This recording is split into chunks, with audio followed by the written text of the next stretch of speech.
Why do you don't want to look at it? What's wrong with it? Look at it. Look at it, you stupid camera. What are you thinking looking away from it? What? Oh, this camera don't want to listen. Look at it. All I wanted to do was show you the book cover. That's all. I only got that one light on. I don't have the other ring light on. Yeah, let me turn up my brightness. I told you I would have zero tolerance, but you didn't listen.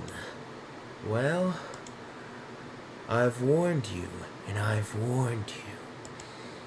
So, I am going to have to hide you from this channel. Alright? Goodbye.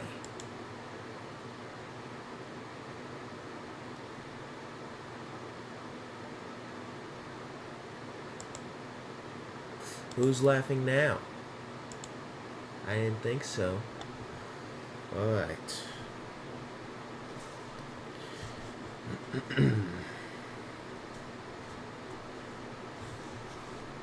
Forgot my microphone.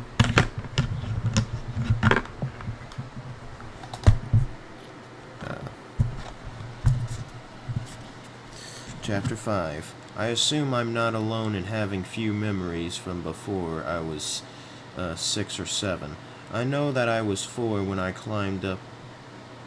Okay, I'm getting other stuff stuck in my head. I know that I was 4 when I climbed on top of the dining room table in our small apartment. I announced that I was the Incredible Hulk and dove headfirst into the wall to prove that I was stronger than any building. I was wrong. Oh, I'm scared to see what's next. I remember being smuggled into the hospital to see Uncle T-Berry. I remember sitting on Mama Blanton's lap as she... I forgot to turn the AI tracker back on. I remember sitting on Mama Blanton's lap as she read Bible stories aloud before the sun came up, and I remember stroking the whiskers of her chin and wondering whether God gave all old women facial hair. I remember explaining to Miss Hydorn, in the holler that my name was J.D., like J.D.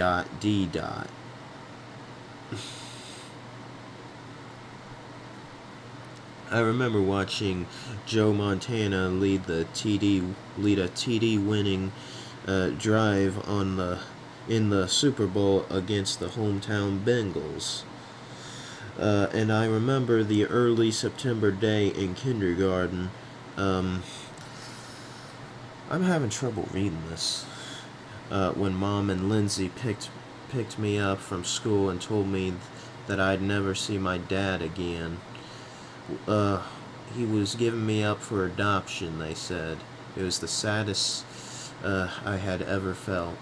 My father, Don Bowman, Donald, that's what his original middle name was, what the D originally stood for. Now it stands for David. Was Mom's second husband. Mom and Dad married in '83 and split up around the time I started walking. Mom remarried a couple years after the divorce. Dad gave me up for adoption when I was 6. After the adoption, he became kind of a phantom for the next 6 years. I had few memories of life with him. I knew that he loved Kentucky, its beautiful mountains, and its rolling green horse country. He drank RC Cola and had a clear southern accent. I drank RC Cola once. It was okay, I mean. He drank, but he stopped after he converted to Pentecostal Christianity.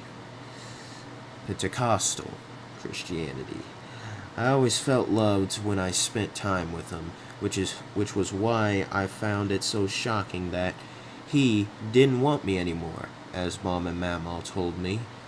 He had a new wife with two small children, and I'd been replaced. Bob Hamill, my stepdad and eventual adoptive father, was a good guy in that he treated Lindsay and me kindly. Mama didn't care much for him. He's a Gosh, he's a toothless fucking retard. She'd tell Mom, I suspect for reasons of class and culture. Mama had done everything in her power to be better than the circumstances of her birth.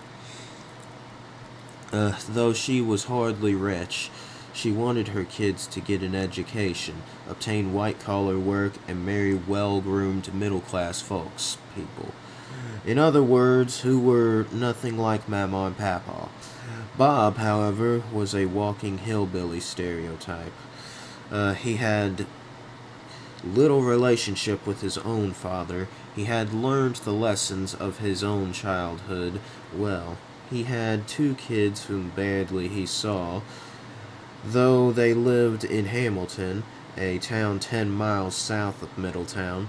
Half of his teeth had rotted out, and the other half were black, brown, and misshapen. Oh gosh. The consequence of a lifetime of Mountain Dew consumption and presumably some missed dental checkups. Speaking of, I need to drink some more water. He was a high school dropout who drove a truck for a living.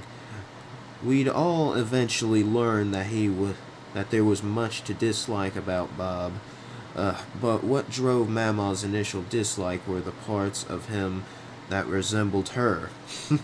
Mama apparently understood what would take me another 20 years to learn, that social class in America isn't just about money, and her desire that her children do better than she had done extended past her education. You too are going to be thrown out as well. Goodbye. I'm sorry I had to do that, but that is what happens when you don't listen to me, son. Good Lord.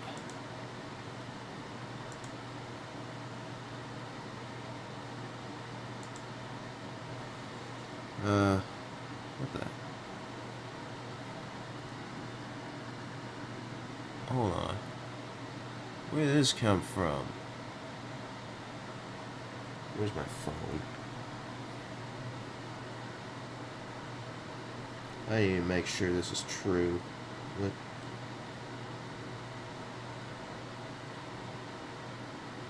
That is real. That's not just the camera. Where was I? That social class in America isn't just about money, and her desire that her children do better than she had done extended past her education and employment into the relationships they formed. When it came to spouses for her kids and parents for her grandkids, Mama felt whether she knew consciously that she wasn't good enough. When Bob became my legal father, Mom changed my name from James Donald Bowman to James David Hamill. See, it's still that's still what JD stands for, James David. Until then, I'd borne my father's name as my middle name. My father's first name is my middle name. And Mom used the adoption to erase any memory of his existence. She kept the deed to preserve what had then become a universal nickname, JD. Mom told me I was now named after my Uncle David, Mama's older, pot-smoking brother. Oh. Then seemed a bit out of a stretch even when I was 6. Any old D name would have done, so long as it wasn't Donald. Well, your running mate is Donald. Well, he's now mainly known as President Trump and not Donald Trump. The Donald Trump stuff ended after January 20th, 2017.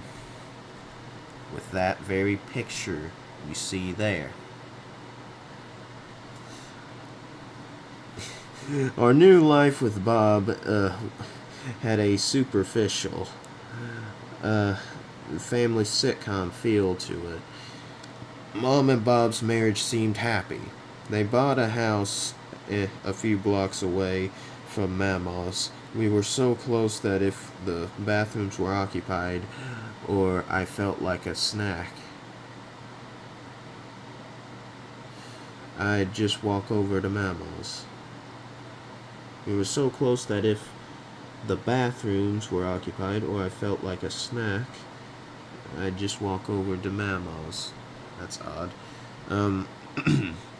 Mom had recently acquired her nursing license, and Bob made a great salary, so we had plenty of money. With our gun-toting, cigarette-smoking mama up the street and new legal father, we were an old family, we were an odd family, but a happy one. My life assumed a predictable cadence. I'd go to school and come home and eat dinner. Is this I think that's the front and back thing. That's the double audio, yeah.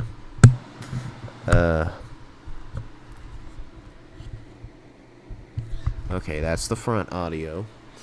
Where was I?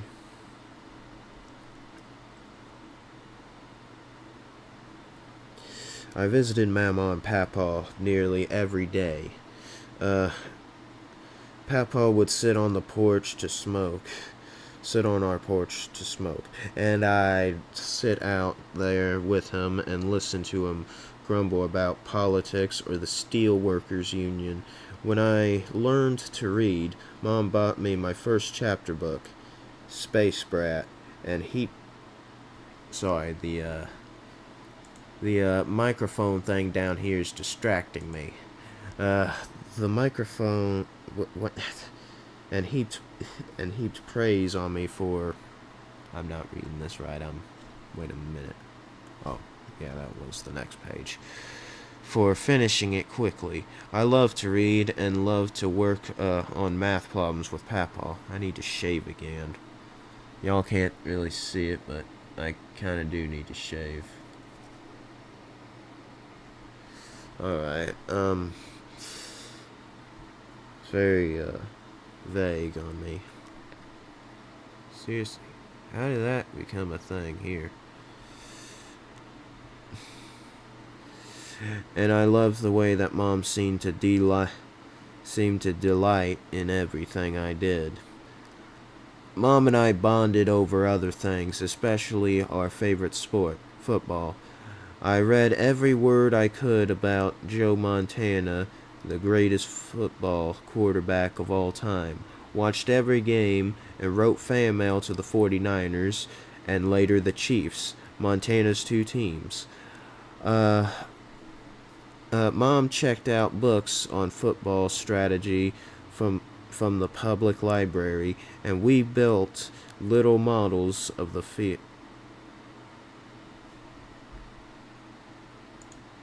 Yeah, I don't know why you're making these stupid accounts, but goodbye.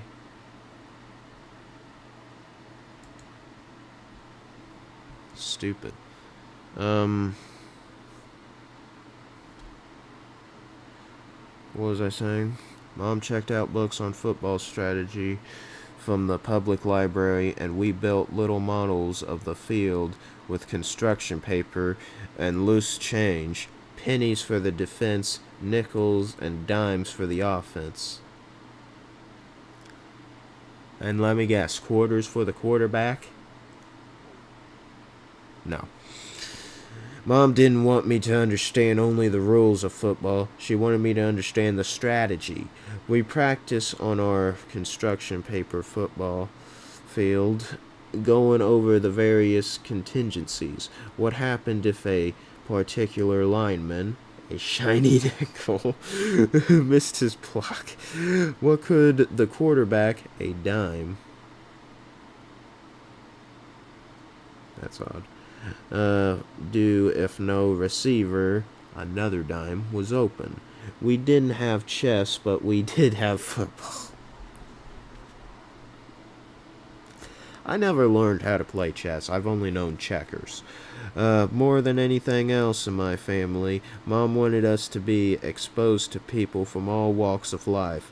Her friend Scott was a kind of old gay man who, she later told me, died unexpectedly.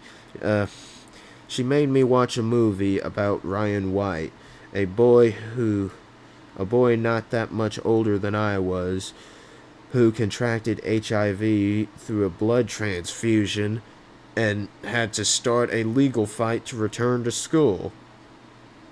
You can get it from a blood transfusion? What the hell? Every time I complained about school, Mom reminded me of Ryan White and spoke about what a blessing it was to get an education. She was so overcome by White's story that she handwrote a letter to his mother after he died in 1990. Mom believed deeply in the promise of education. She was the salutatorian of her high school class, but never made it to college because Lindsay was born weeks after Mom graduated from high school. Oh. Okay. Sorry, I'm forgetting who Lindsay was. That's his sister.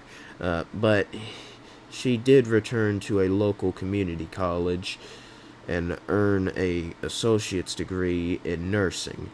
I was probably 7 or 8 when she started working full-time as a nurse, and I like to think that I had contributed in a small way.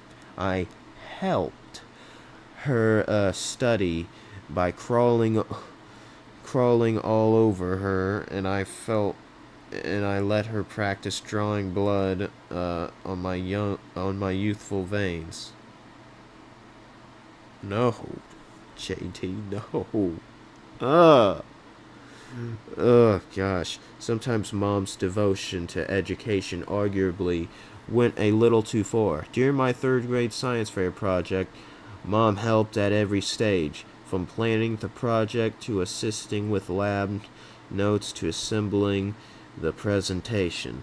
The night before everything was due, the project looked precisely how it deserved to look, like the work of a 3rd grader who had slacked off a bit. Okay. I went to bed expecting to wake up the next morning, give my mediocre presentation, and call it a day. The science fair was a competition, and I even thought that, with a little salesmanship, I could advance to the next round. Sorry, my neck's hurting. But in the morning, I discovered that Mom had revamped the entire presentation. It looked like a scientist and a professional artist had joined forces to create it. Though the judges were blown away when they began to ask questions that I couldn't answer, but that the maker of the collage would have known. They realized something didn't fit. I didn't make it to the final round of the competition. What that incident taught me, besides the fact that I needed to do my own work, was that Mom cared deeply about enterprises of the mind. Nothing brought her greater joy than when I finished a book or asked for another. Mom was, everyone told me, the smartest person they knew, and I believed it. She was definitely the smartest person I knew. So, is this like a page break or something here? Like we're going to a whole different location? I guess that's what that little symbol at the bottom of the page is supposed to mean. And by the way, when I have the video just my face cam, the face cam is in 4K. So, because the entire thing is my face cam, it takes a whole lot more memory on my computer. In the southwest Ohio of my youth, we learned the value of loyalty.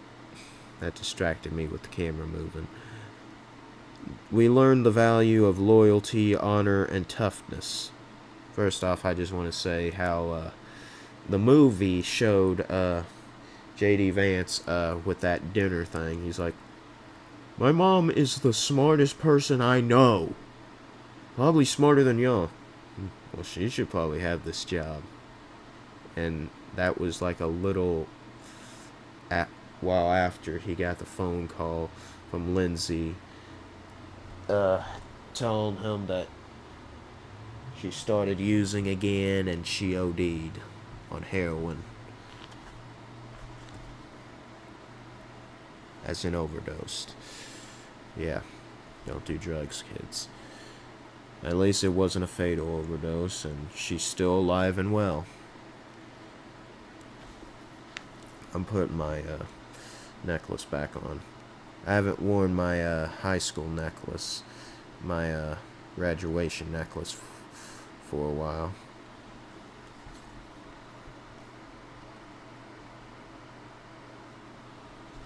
Hang on.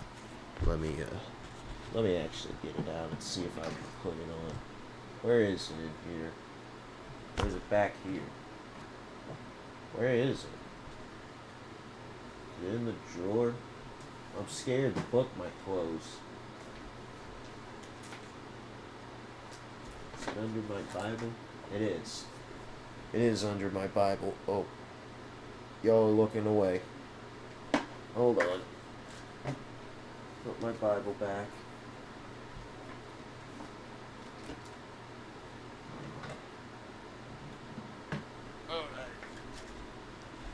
Alright. There's no face over there. I don't know why y'all are looking over there, you stupid camera.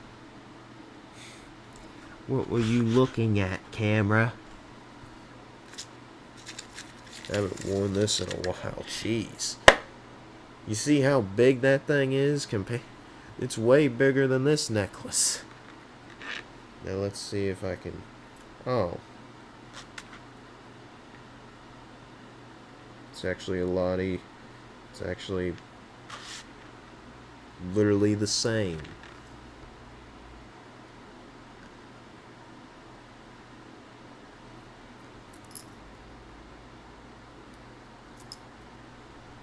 Goes down a little lower.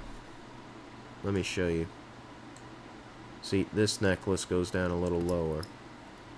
Thing is, it's a lot loose, and when it hits the table, it's a lot louder than compared to if that would hit the table. This hits the desk a lot more, and I don't really like wearing this since it creates kind of a disturbance. This is Peridot, my birthstone.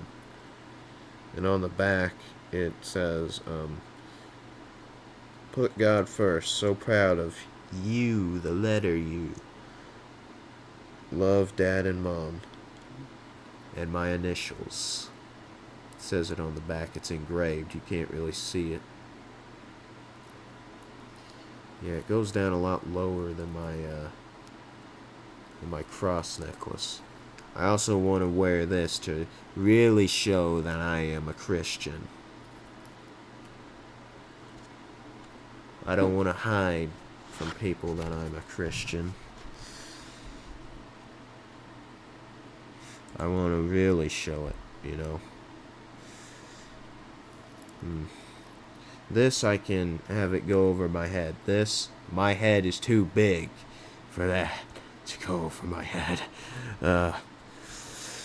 I earned my first bloody nose at 5 and my first black eye at 6. Even those fights began after someone insulted my mother. Mother jokes were never allowed, and my grandmother jokes earned the harshest punishment that my little fist could administer. I'll be right back. I'm gonna go get some water. I'll try and read 2 chapters. Possibly 3. If I can survive that.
Alright, I need to quit making this too personal.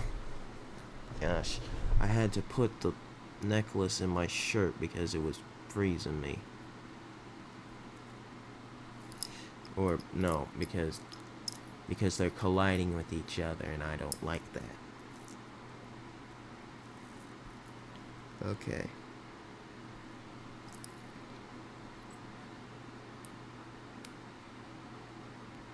Yeah, I'll leave it separated. Put it back into its Justin's case.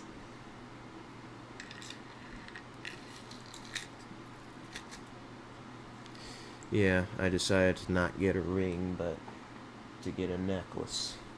Which makes me wish I did get a ring. That thing is really expensive. I'm telling you, that thing is expensive.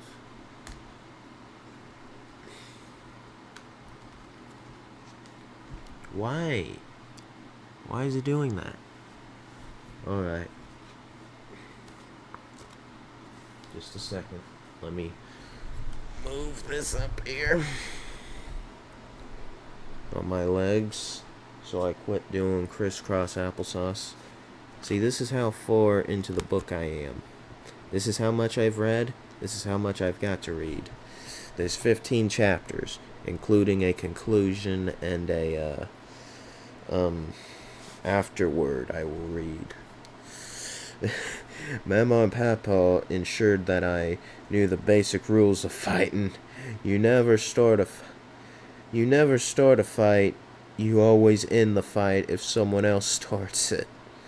And even though you never start a fight, it's okay. It's maybe okay to start one if a man insults your family. Don't start a fight whatsoever. I didn't really like fight whatsoever. Yeah, it's different. What was I saying? The last rule was unspoken but clear. Lindsay had a boyfriend named Derek. Maybe her first boyfriend, who broke up with her after a few days. She was heartbroken only as 13-year-olds can be. So I decided to confront Derek when I saw him walking past our house one day. Oh boy, I'm scared of this. I'm scared. What did JD do? What did Vice President Vance do? And no, this doesn't cost him his vice presidency.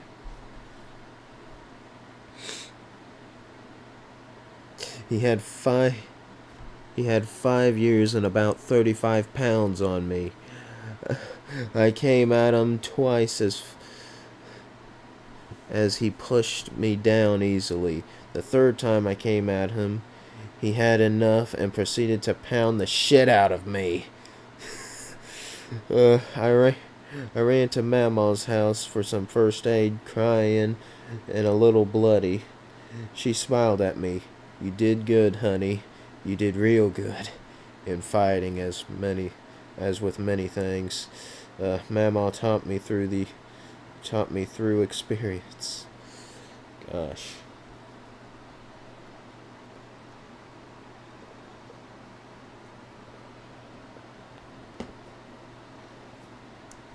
Okay.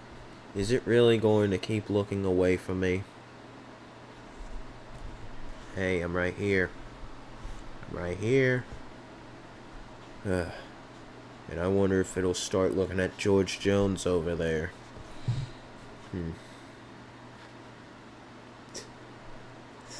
Yeah, I know.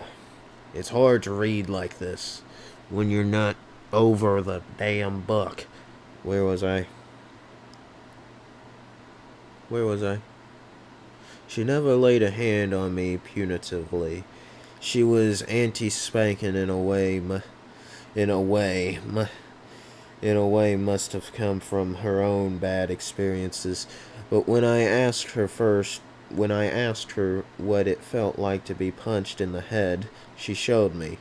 A swift blow delivered by the meat of her hand directly on my cheek. That didn't feel so bad, did it?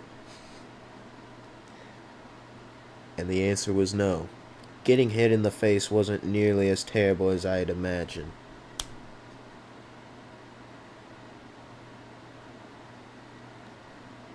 I feel like hitting yourself is still not like someone else.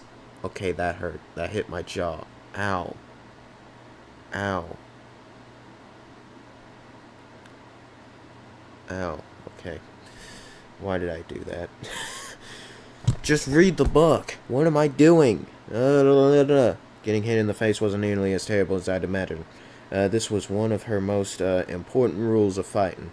Unless someone really knows how to hit, a punch in the face is a no big deal. Better to take a blow in the face than to miss an opportunity to deliver your own. Her second tip was to stand sideways, with your left shoulder facing your opponent, and no one's gonna watch me, because a lot of people on YouTube are those young liberals from California and such. It's not the conservatives like you find here in Arkansas. With your left shoulder facing your opponent and yours raised, because you're a much smaller target that way. Her third rule was to punch with your whole body,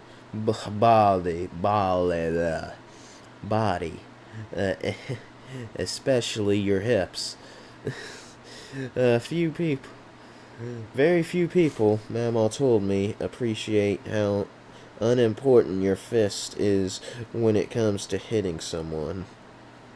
Despite her admonition. I can't read this exactly right. Not to start fights. Our unspoken honor code made it easy to convince someone else to start a fight for you.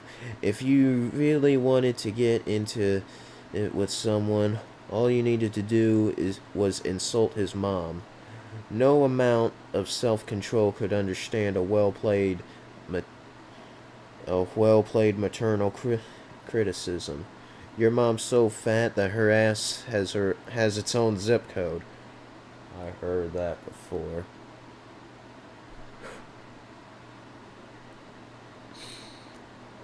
I was looking at some of the interviews that J.D. Vance was in with his book,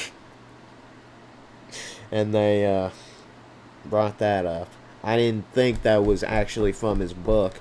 I thought that was people actually insulting him for his book or something. Your mom's such a hillbilly that her false teeth have cavities. or a simple yo mama.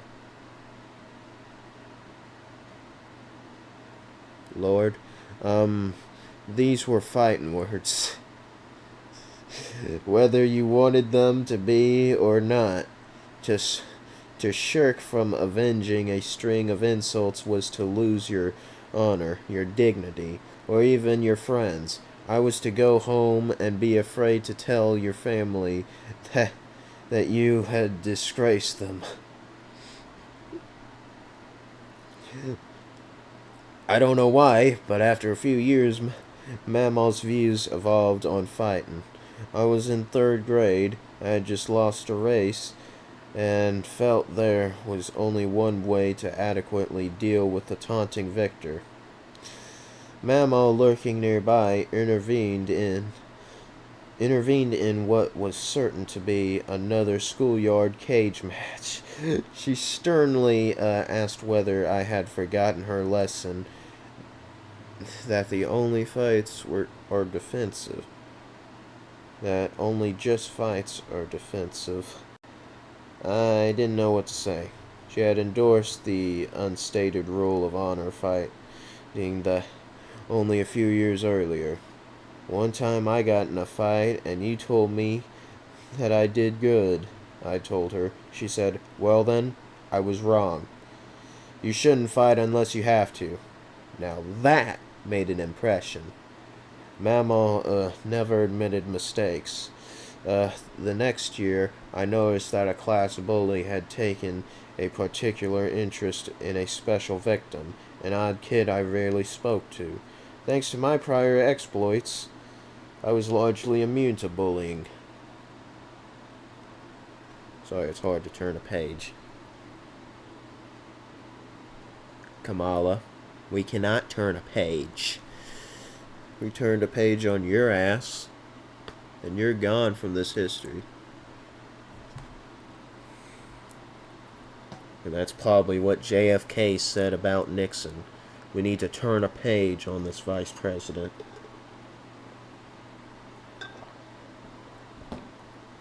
It's time for new leadership.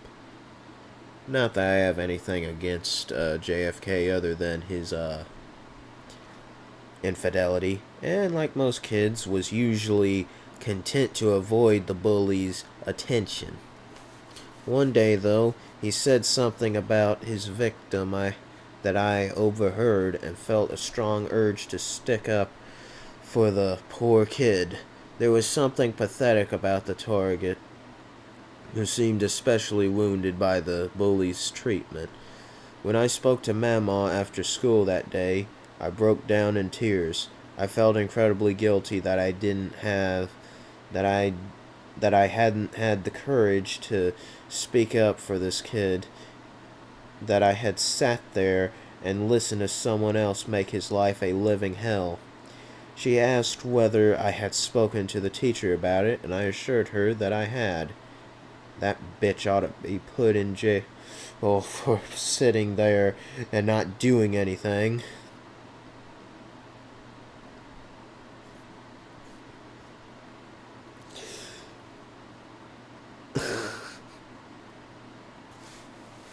And that's why J.D. Vance says it like it really is. And then she said something that I will never forget. Sometimes, honey, you have to fight. Even when you're not defending yourself. Sometimes it's just the right thing to do.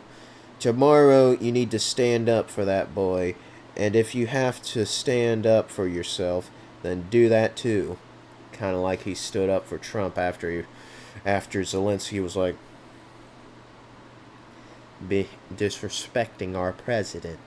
You don't disrespect Get out of the way. You don't disrespect President Trump. So yeah, Vice President Vance stood up for President Trump against Zelensky. You see, President Trump isn't the only American leader that Zelensky was rude to. He was also rude to Biden.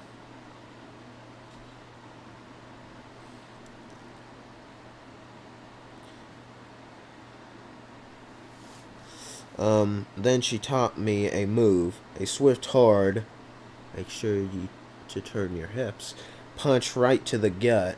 If he starts it if he starts it in on you, make sure to punch him right in the belly button. I don't want to think about that. The next day at school, I felt nervous and hoped that the bully would take a day off.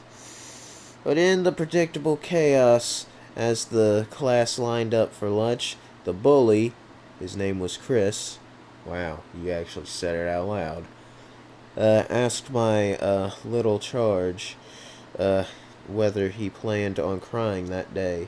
"Shut up," I said. "Just leave him alone." Chris approached me, pushed me, and asked what I planned to do about it. I walked right up to him, pivoted my right hip, and sucker punched him right in the stomach. He immediately and terrifyingly dropped to his knees, seemingly unable to breathe. By the time I realized that I'd really injured him, he was alternately coughing and trying to catch his breath. He even spit up a small amount of blood. I think he actually said that at the RNC.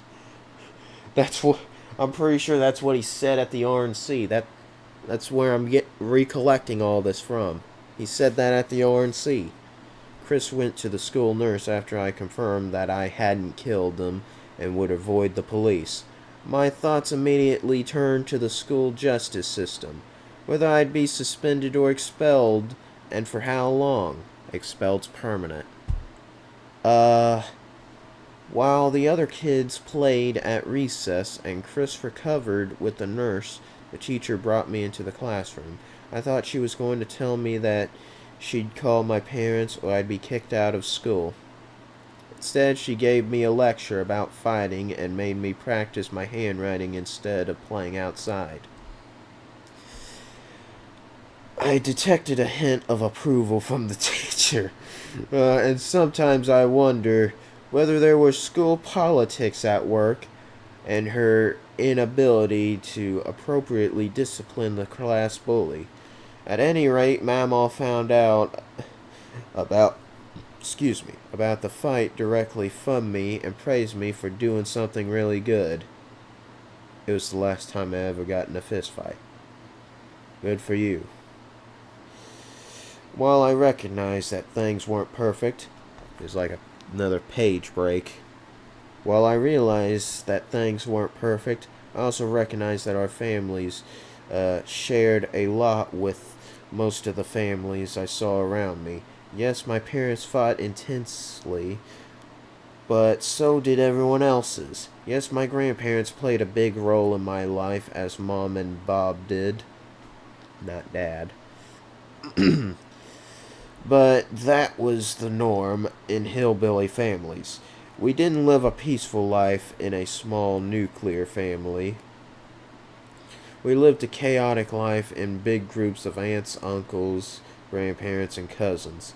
That was the life I'd been given. And I was a pretty happy kid. When I was about 9 years old, things began to unravel at home. Tired of Papa's constant presence and Mamaw's interference, Mom and Bob decided to move to Preble County, and a sparsely populated part of Ohio farm country, approximately 35 miles from Middletown.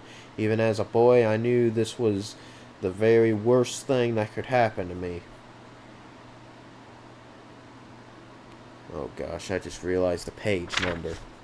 Mama and Papa were my best friends. They helped me with my homework and spoiled me with my treats when I behaved correctly or finished a difficult school assignment. Are we going to get to the part where Bev went crazy?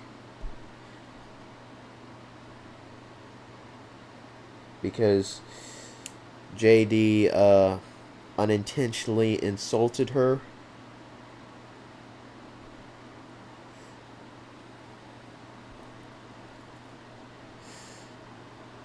They helped me with my homework and spoiled me with treats when I behaved correctly or finished a difficult school assignment. They were also the gatekeepers. They were the scariest people I knew. Old hillbillies who carried loaded guns in their coat pockets and under their car seats. No matter what occasion, they kept the monsters at bay. What was Mom's third? Bob was Mom's third husband. But the third time was not the charm. Yep. By the time we moved to Preble County, Mom and Bob had already begun to fight, and many of those fights would keep me up well past my bedtime.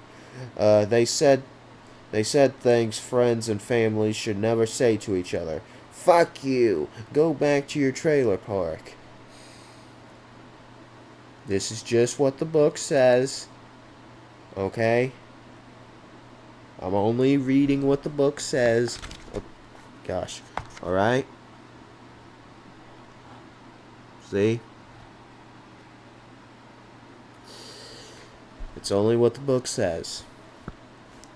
Mom sometimes told Bob a reference to his life before they were married. Sometimes Mom would take us to a local motel where we'd find out for a few days until Mama or Papa convinced Mom to face her domestic problems.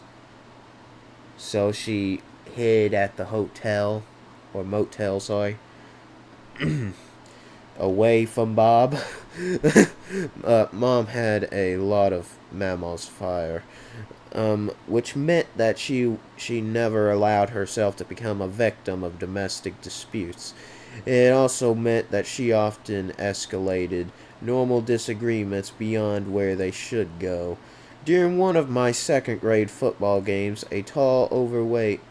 Sorry, I thought I saw someone say something.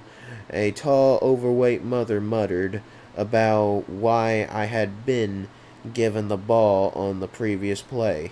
Mom, a bleacher row behind the woman, overheard the comment and told her that I'd been given the ball because, unlike her child, I wasn't a fat piece of shit who'd been raised by a fat piece of shit mother. By the time I observed the commotion on the sidelines, Bob was ripping Mom away with the woman's hair still clenched in her hands. After the game, I asked Mom what happened, and she replied only, "No one criticizes my boy." I beamed with pride.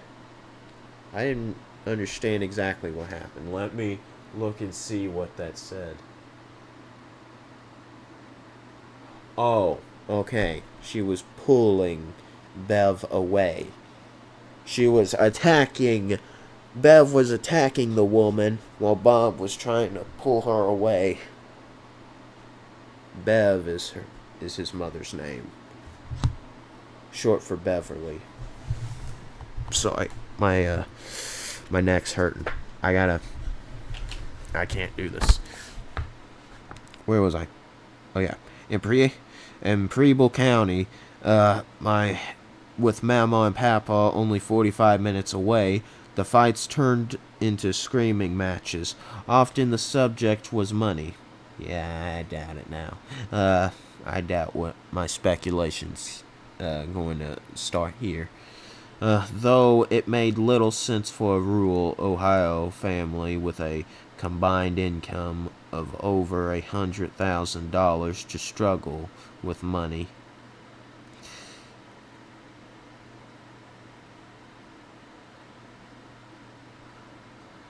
But fight they did, because they bought things they didn't need. New cars, new trucks, a swimming pool.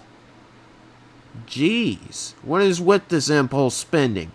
By the time their short marriage fell apart, they were tens of thousands of dollars in debt, with nothing to show for it. Finances were the least of our problems.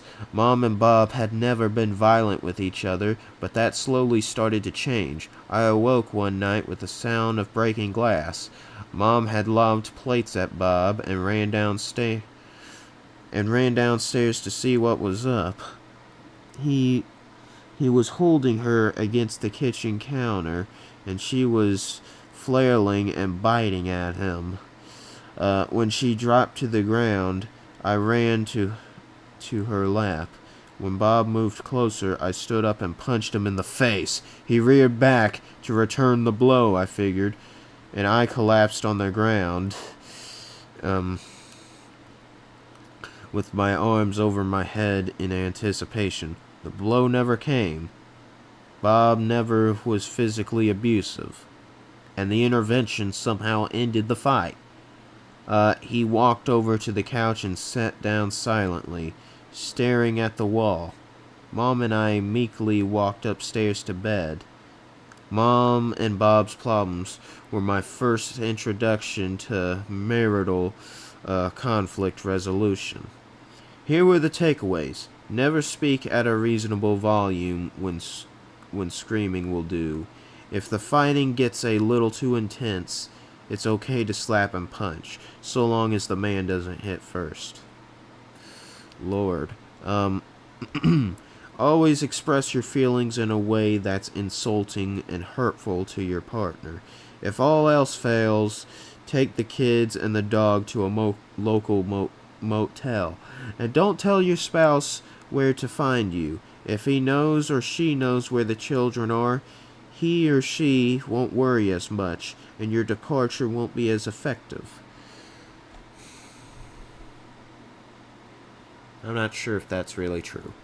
I began to do poorly in school. Many nights I'd lie in bed unable to sleep because of the noise. The furniture rocking, heavy stomping, yelling, sometimes glass shattering. The next morning I'd wake up tired and depressed, meandering through the school day. Sorry, I need some water.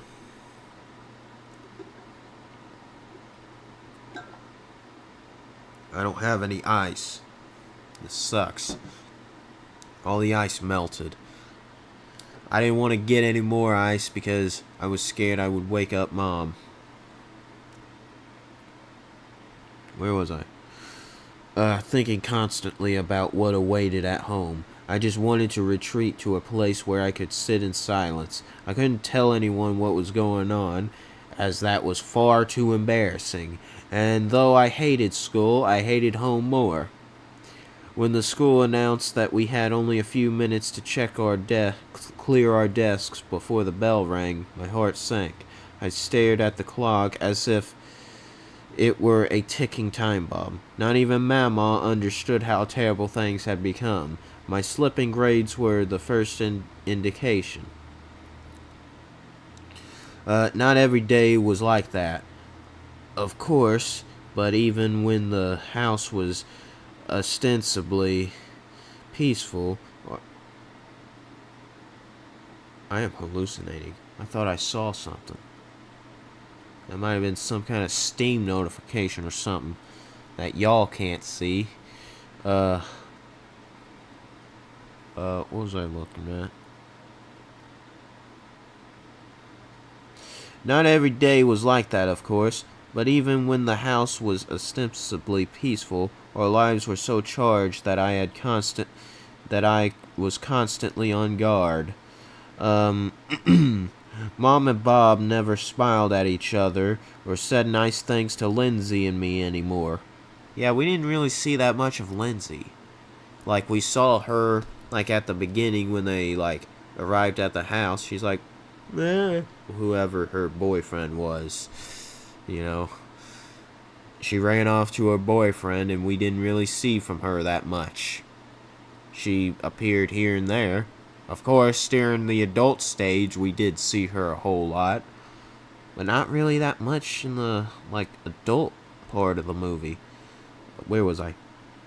Oh yeah, you never knew what the wrong word would turn a quiet dinner into a terrible fight, or when a minor childhood transgression would send a plate or book flying across the room. It was like we were living among landmines. One wrong step and kaboom. Up to that point in my life, I was perfectly fit and healthy. I was a perfectly fit and healthy child.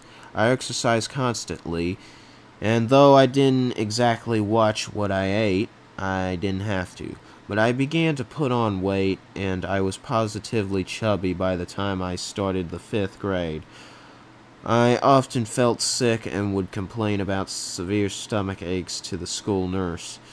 Though I didn't realize it at the time, the trauma at home was clearly affecting my health. The stress. The stress affects you, just like how it's affecting my heart. Elementary students may show signs of distress through somatic complaints such as stomach aches, headaches, and pains, reads one resource from school administrators who deal with children who suffer trauma at home. These students may have a change in behavior, such as increased irritability, aggression, and anger. Their behaviors may be inconsistent. These students show a change in school performance and have impaired attention and concentration and more school absences. I just thought I was constipated or that I really hated my new hometown. Mom and Bob weren't that abnormal. It would be tough to chronicle all the outbursts and screaming matches I witnessed that had nothing to do with my family. My neighbor friend and I would play in his backyard until we heard screaming from his parents, and then we'd run into the alley and hide. Papa's neighbors would yell so loudly that we could hear it from inside his house. It was so common that he'd always say, "God damn it, there they go again." I'm sorry that I said the Lord's name in vain, okay? That's just how it reads. Once I saw a young couple's argument at a local Chinese buffet escalate into a symphony of curse words and insults. Mama and I used to open the windows on one side of her house so we could hear the substance of the explosive fights between her neighbor Patty and... Hello. What was I saying? Where was I? Between her neighbor Patty and Patty's boyfriend. I got it at Books A Million. Books A Million actually had a lot of the conservative books, including President Trump's new book, and a lot of the other books, including Senator Cotton's book, and a lot of stuff. Where was I? Oh, dang it, I forgot where I was. Seeing people insult, scream, and sometimes physically fight was just part of our life. My back's starting to itch now.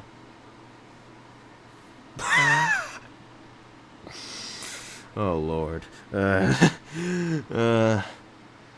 Was just a part of life. After a while, you didn't even notice it. I always thought it was how adults spoke to one another. When Lori married Dan, I learned of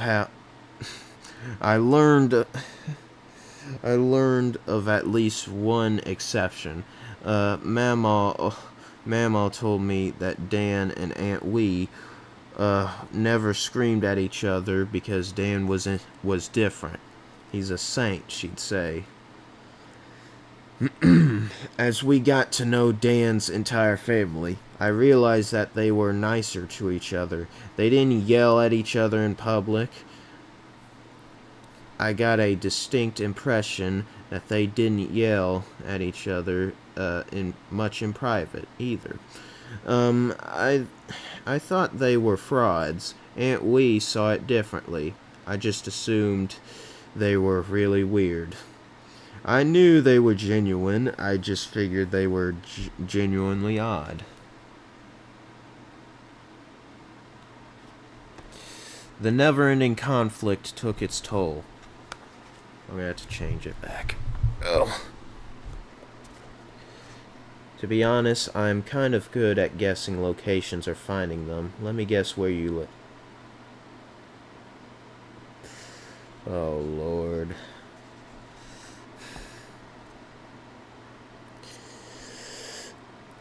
Even thinking about it today makes me nervous. My heart begins to race and my stomach leaps into my throat.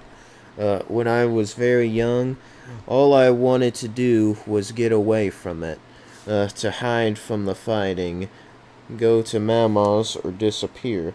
I couldn't hide from it, excuse me, because it was all around me. Over time, I started to like the drama. Instead of hiding from it, I'd run downstairs or put my ear to the wall to get a better listen. My heart would still race, but the anticipatory. I think I said it right. But in a anticipatory way, like it did when I was about to score in a basketball game. Even the fight that went too far, when I thought Bob was about to hit me, was less about a brave kid who intervened and more about a spectator who got a little too close to the action. This th-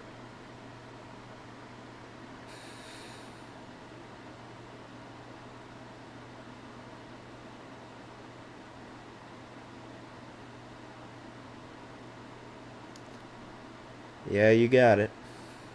You got it. Uh, where was I? Uh, I done lost. I done lost where I was. Oh yeah. This thing that I hated had become a sort of drug. Had became a sort of drug. Become a sort of drug. One day I came home from school to see Mama's car in the driveway. It was an ominous sign, as she never made unannounced visits to our Preble County home. She made an exception on this day because Mom was in the hospital, the result of a failed suicide attempt. Guess what? I don't know what to guess. You better not say it. You better not say it. Alright? Where was I? For all things I saw happening in the world around me, my 11-year-old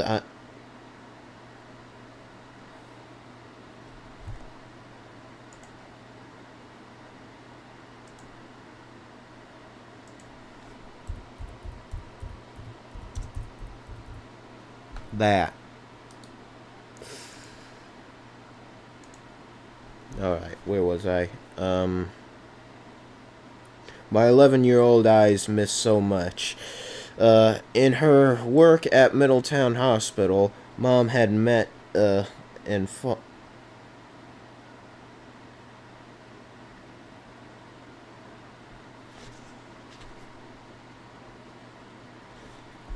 Adios to you two!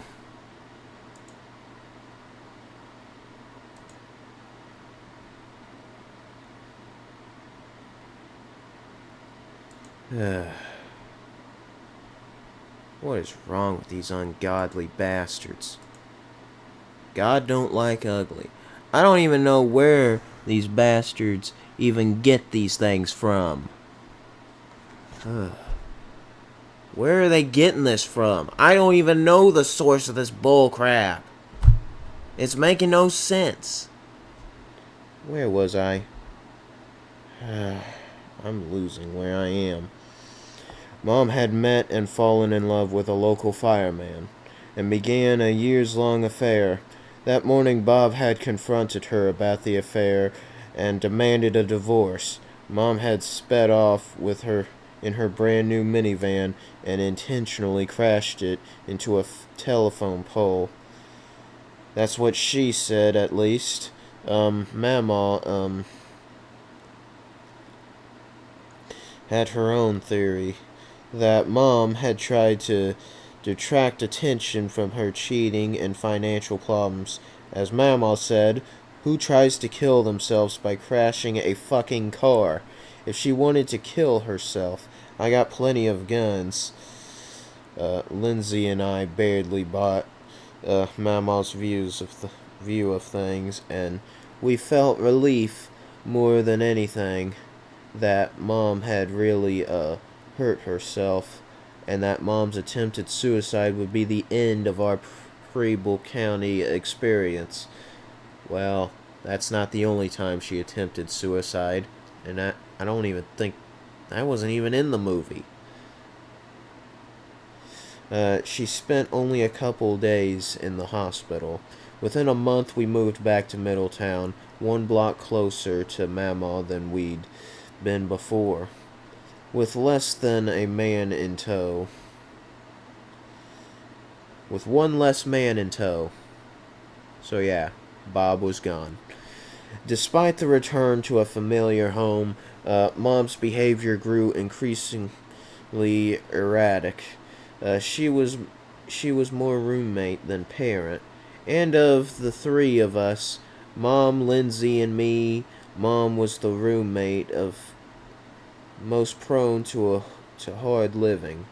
I'd go to bed only to wake up around midnight. When Lindsay got home from doing whatever teenagers do, I'd wake up again at 2 or 3 in the morning. When Mom got home, she had new friends, most of them younger and without kids, and she cycled through boyfriends, switching partners every few months.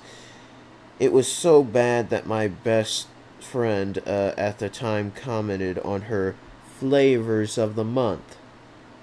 I'd grown accustomed to a certain amount of instability, but it was of a familiar type. Flavor of the month. I heard that in the movie. Your boyfriend said that you're the flavor of the month. And that's what caused her to go crazy. At one point. I'd accustomed to a certain amount of instability, but it was a familiar type. There would be fighting or running away from fights when things got rocky. Mom would explode on us or even slap or pinch us. I didn't like it. Who would? No one would. But this new behavior was just strange. Though Mom had been many things, she hadn't been a partier when we moved back to Middletown. That changed. When we moved back to Middletown, that changed. With partying came alcohol. And with alcohol came alcohol abuse and even more bizarre behavior. One day, when I was about 12, Mom said something that I don't remember now, but I recall running out the door without my shoes and going to Mama's house. For 2 days I refused to speak to or see my mother. Papa, worried about the disintegrating relationship between his daughter and her son, begged me to see her. So I listened to the apology that I'd been a million times before, that I'd heard a million times before. Mom was always good at apologies. Maybe she had to be. If she didn't say sorry, then Lindsay and I would have spoken to her. But I think she really meant it. Deep down, she always felt guilty about the things that happened, and she probably even believed that, as promised, they'd never happen again. They always did, though. This time was no different. Mom was extra apologetic because her sin was extra bad, and her penance was extra good. She promised to take me to the mall and buy me football cards Football cards were my kryptonite. Oh, we're getting to it. We are getting to it. So I agreed to join her. I think this was after she got mad at him for like crawling under the table and knocking something over. I was probably the biggest. It was probably the biggest mistake of my life. We got on the highway. I said something that ignited her temper. Your boyfriend says that you're the flavor of the month. So she spat up to what seemed like 100 miles per hour and told me that she was going to crash the car and kill us both. I could kill us both. I jumped into the back seat thinking that if I could use that's why he crawled to the back. Thinking if I could use two seatbelts at once, it'd be more likely to survive the impact. This infuriated her more, so she pulled over to beat the shit out of me. When she did, I leaped out of the car and ran for my life. We were in a rural part of the state, and I ran through a large field of grass, tall blades slapping my ankles as I sped away. I happened upon a small house with an above-ground pool. The owner, an overweight woman about the same age as Mom, was floating on her back, enjoying the nice June weather. You have to call my mama, I screamed. Please help me. My mom is trying to kill me. The woman clambered out of the pool, and I looked around fearfully. Terrified of any sign of my mother, we went inside, and I called Mama and repeated the woman's address. Please hurry up, I told her. Mom is...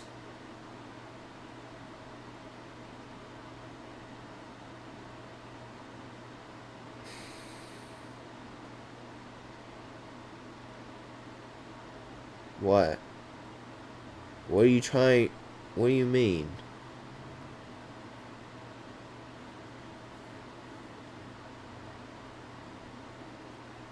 What do you mean? You're trying to help me. Where was I? Mom didn't find me. She must have seen, where I ran from the highway. She banged on the door and demanded that I come out. I begged the owner not to open the door, so she locked the doors and promised Mom that her two dogs, each no bigger than a medium-sized house cat, would attack her if she tried to enter. Eventually, Mom broke down the woman's door and dragged me out as I screamed and clutched for anything. The screen door, the guard nails on the steps, the grass on the ground. The woman stood there and watched, and I... No. All I got was okay. ... That's all I got.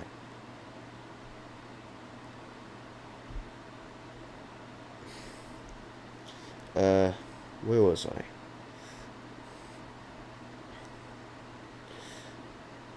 The woman stood there and watched. I hated her for doing nothing, but she had in fact done something. And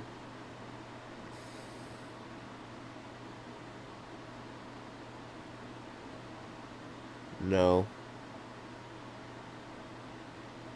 I don't know what exactly you're talking about, but you better not do what a lot of the other people do.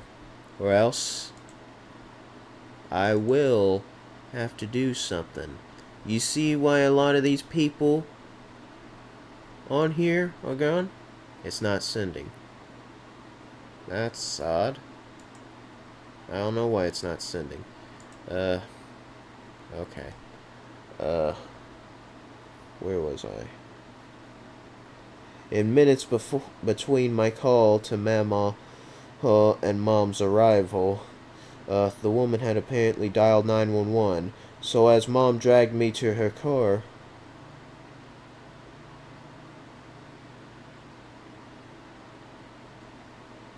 I'm going to type it in different messages so it sends.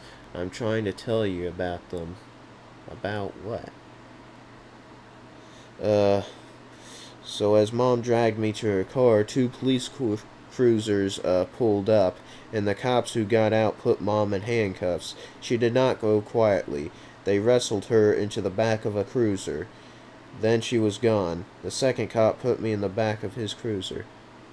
His name is Jackson, and he texts everyone who to make different accounts and type in your chat. Why are you putting that number in here? That's his number?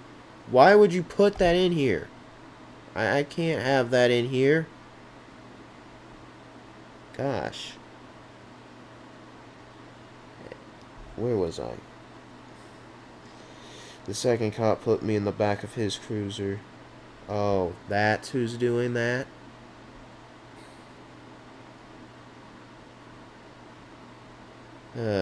I don't know what to do about that, really. Where was I?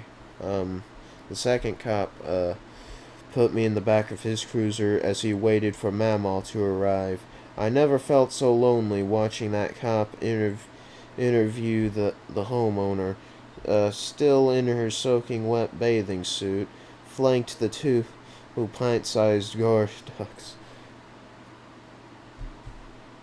Okay, I knew it. I knew it, you dumb son of a bitch.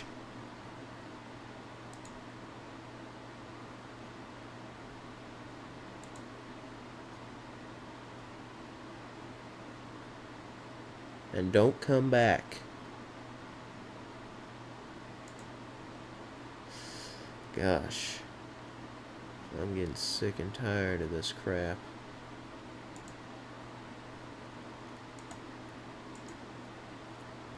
Alright.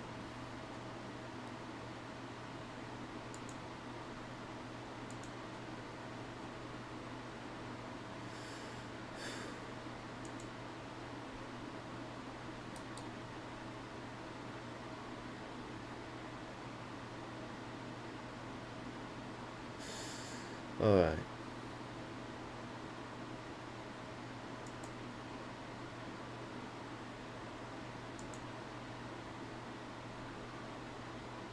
No.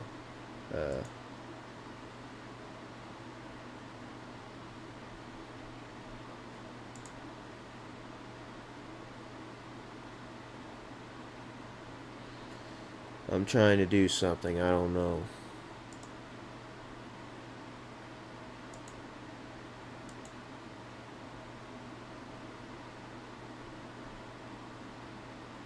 I don't know why the hell he's doing that.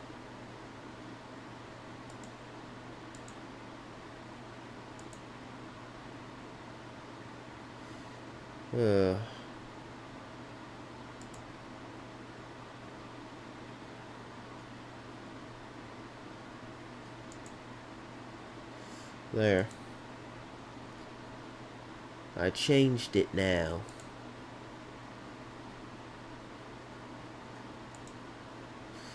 That's what you get.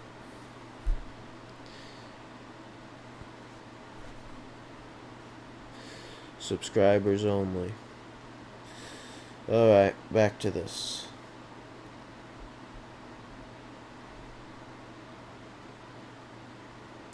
Actually, hang on.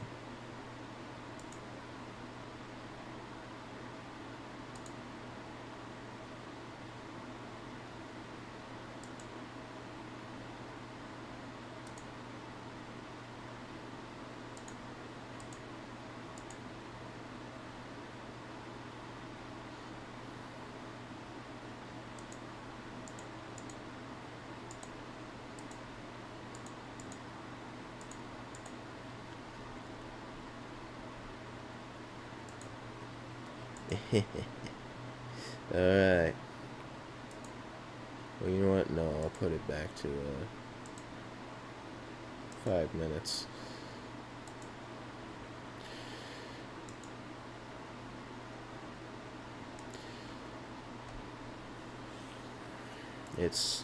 I'm having to do that because of some bastard doing this. Where was I? Unable to open the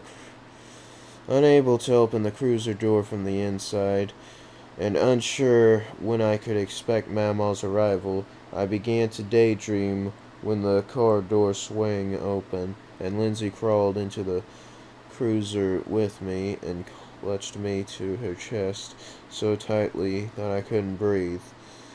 We didn't cry, we said nothing. I just sat there being squeezed to death and feeling like all was right with the world. That was him daydreaming, by the way. When we got out of the car, Mama and Papa hugged me and asked if I was okay. Mama spun around and inspect me. Papa spoke with the police officer about where to find his incarcerated daughter. Lindsay never let me out of her sight. It had been the scariest day of my life, but the hard part was over.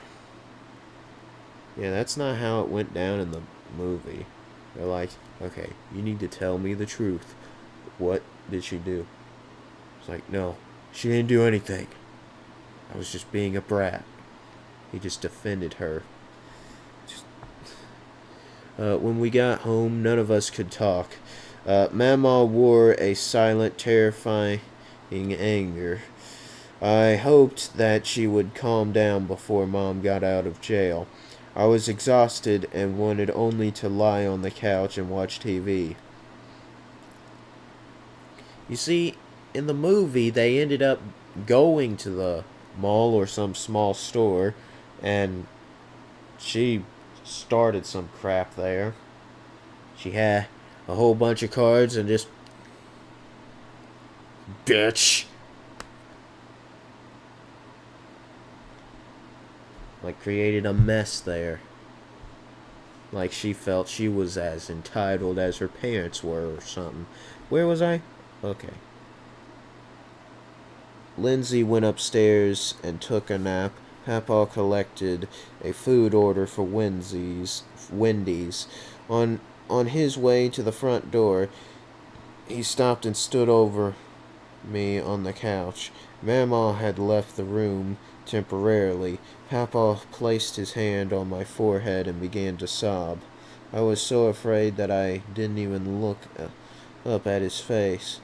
I had never heard of him crying, never seen him cry, and assumed he was so tough that he hadn't even cried as a baby.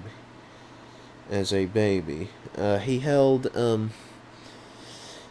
that pose for a little while until we both heard Mama approaching the living room.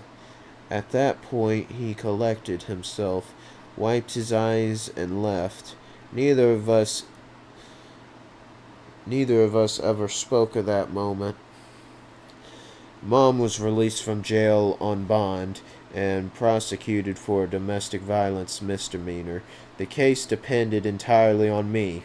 Yet during the hearing, when asked if Mom ever threatened me, I said no. The reason was simple. My grandparents were paying a lot of money for the town's highest-powered lawyer. They were furious with my mother, but they didn't want their daughter in jail either. The lawyer never explicitly encouraged dishonesty, but he did make it clear that what I said would either increase or decrease the odds that Mom spent additional time in prison.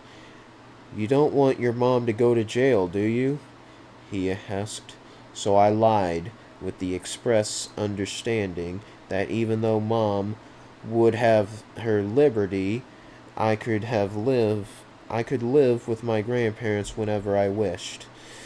Mom would officially retain custody, but from that day forward, I lived in her house only when I chose to, and Mama told me that if Mom had a problem with the arrangement, she could talk to the barrel of Mama's gun. Okay. This was hillbilly justice, and it didn't fail me. I remember sitting on that busy courtroom, with with half a dozen of other families, all around, and thinking they looked just like us. The moms and dads and grandparents didn't wear suits like the lawyers and judge. They wore sweatpants and stretchy pants, uh, and t-shirts. Their hair was a bit frizzy. Like who? Rand Paul or something?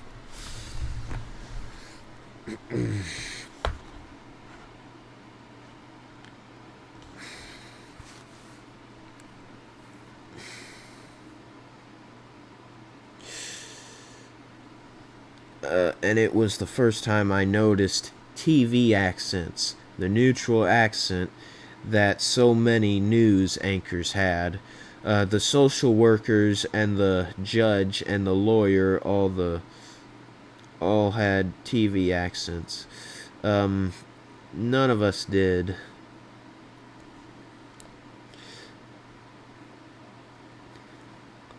The people who ran the courthouse were different from us. The people subjected to it were not. Identity is an odd thing, and I didn't understand at the time why I felt such kinship with these strangers. A few months later, during my first trip to California, I began to understand. Uncle Jimmy flew Lindsay and me to his home in Napa, California, knowing that I'd be visiting him. I told every person that I was headed to California in the summer and was flying for the first time. The main reaction was disbelief that my uncle had enough money to fly two people. Neither. Okay, so this is the only chapter I'm reading. Neither of whom were his children, out to California. And it is a testament to the class consciousness of my youth, and that my friends' thoughts were drifted first to the cost of an airplane flight.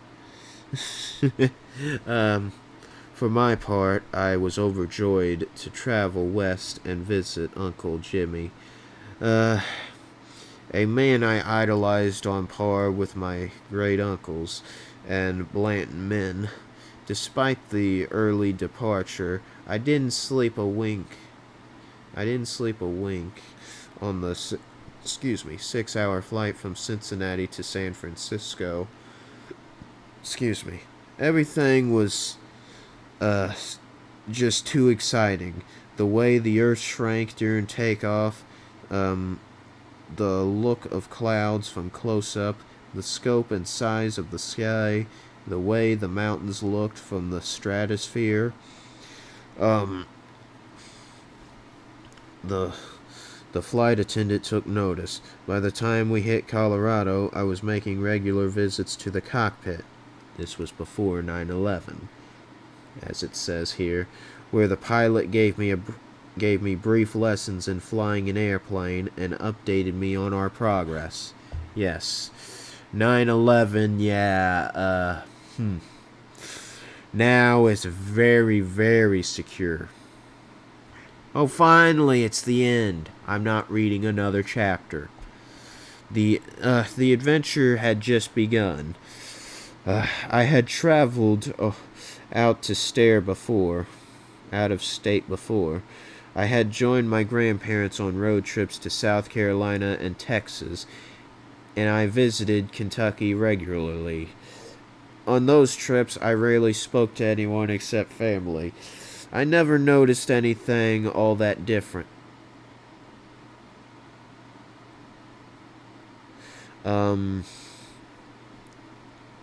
Napa was like a different country. In California, every day included a new adventure with my teenage cousins and their friends. This cord looks like it's moving. Uh,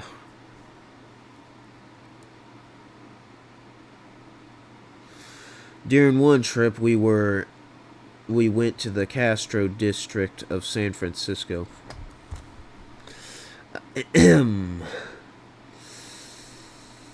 So that, in words of my older cousin Rachel, I could learn that gay people weren't out to molest me.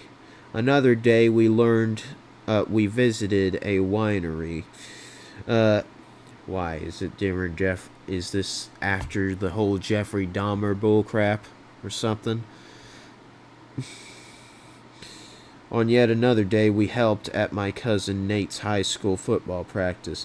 It was all very exciting. Everyone I met thought I sounded like I was from Kentucky. Of course, I kind of was from Kentucky, and I loved that people thought I had a funny accent. Nowadays, everyone says, "Are you from Texas?" Yeah. That said, it was clear that California really was something else. I'd visited Pittsburgh, Cleveland, Columbus, and Lexington.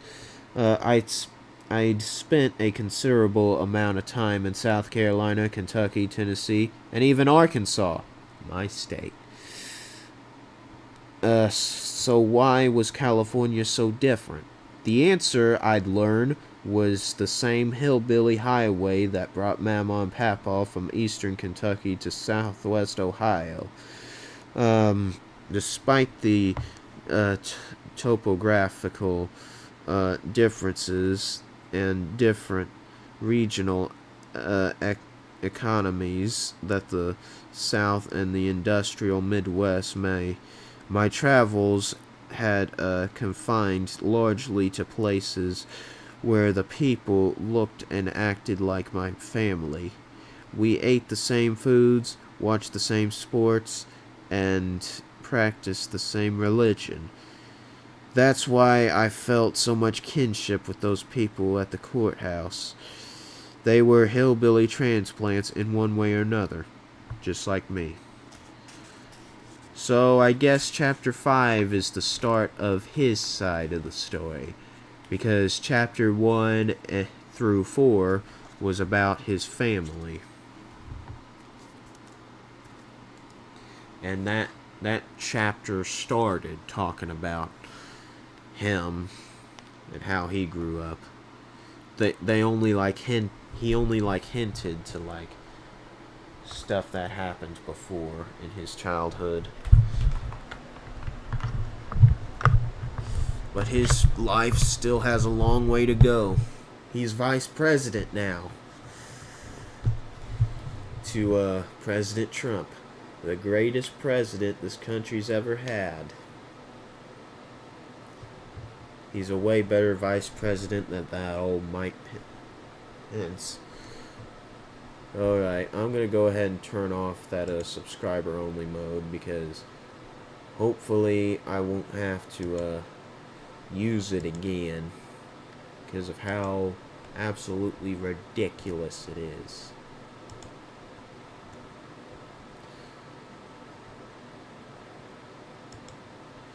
And I'll turn off slow mode just in case. Anyways, thank y'all for watching. If y'all did enjoy, please hit the like button. Subscribe if you haven't already. And I thought someone said something, but no, that was just the thing. And let me try and put this back if I can get the damn... I muted my microphone for a second. Come on. Oh, it flipped. It automatically flipped. I didn't know that. Alright. Uh-oh. I think I pulled the cord out of my headphones. Yep, I did. Great. Alright, thank y'all for watching.